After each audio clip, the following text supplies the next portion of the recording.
Welcome to another edition of the Impact Disciple Making Podcast. I am Mike Keaton, your host, and we are glad that you have joined us today.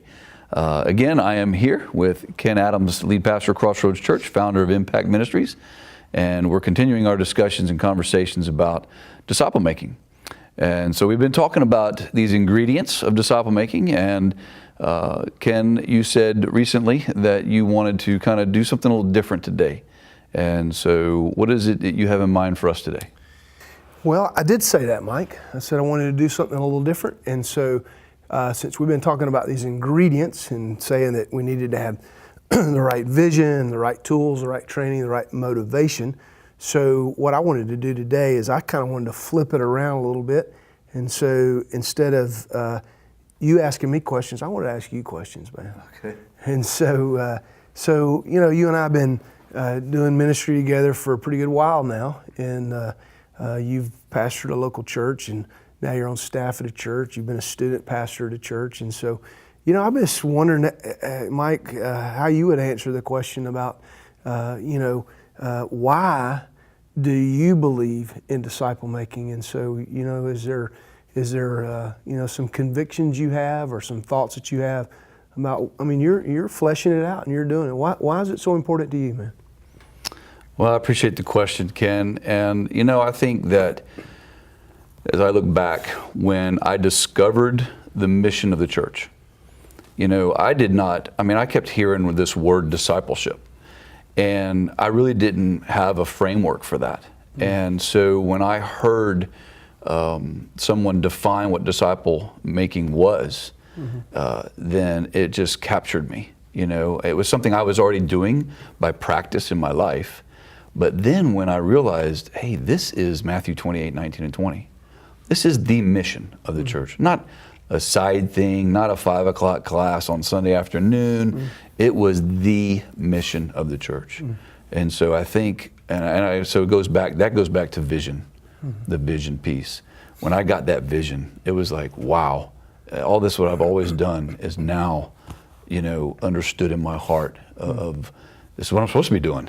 And it was just so great, yeah. You know. And I think another thing is this is going to go back to that class that you taught when we first met. As I was there at Luther Rice trying to get my degree done, and you came in. The class was called Discipleship Training. You said, first day, guys, this is discipleship training, but it ought to be called Disciple Making 101. That just captured me. And I was like, okay, that's different. What's this professor going to teach us? And the more you fleshed it out and used Crossroads as kind of like the case study, right. I was like, okay, this is actually happening in a local church environment. And so it does exist, and it's being fleshed out, and I got to see what this is all about. Yeah. And so that was kind of some of the motivation, you know, to get in there and to when I saw it happening, I was like, wow. Yeah, I want to be a part of that in a local church. That's good. So you just said something, we've talked about this before, that there seems to be a big difference for some people between the phrase discipleship and disciple making. So flesh that out for me in your terms and from your understanding of the difference between the two. Well, I think I had, up to that point in my life, this idea when I heard discipleship, it was a book. Mm-hmm. It was a book 2 or 3 people sat down and went through. That was discipleship. Mm-hmm. But then when I understood the process of the Great Commission, you know, the one verb, make disciples, but then the 3 participles that describe the verb, going, baptizing, teaching. There's a process to that. Right. That is the making of disciples. And so when I understood that, it made all the difference in the world. Yeah, that's good. Yeah, you know, in the last episode we did, you shared a quote. And you said when a person or an organization forgets their why, they lose their way. So at some point in your history, you discovered what your why is, right? I did. And that has forever changed your path and your way. Is that correct? It has. It's not been something that I have walked away from. It's been easy, going back to the vision piece. I mean, so I got the vision. I got some great training and tools from you, really, and the way you guys were fleshing it out here, and I wanted to be a part of that. And then the motivation, and so all that worked together. And when all that came together, it was just a desire for me to just give my life to that. Yeah, And awesome. I've gotten off track once where the vision kind of got stole from me. But then I was like, no, this is what we're supposed to be doing. Let's come back to this.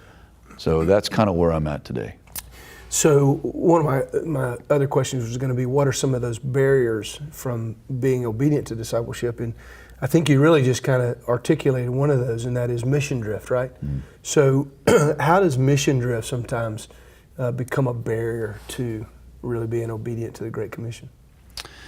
Well, I think, in church world, as we get all these blogs, newsletters, all the things that are out there, there's always a new great idea. And there's all this new thing. Hey, try this, or this is working at this church, and this is how these guys are growing.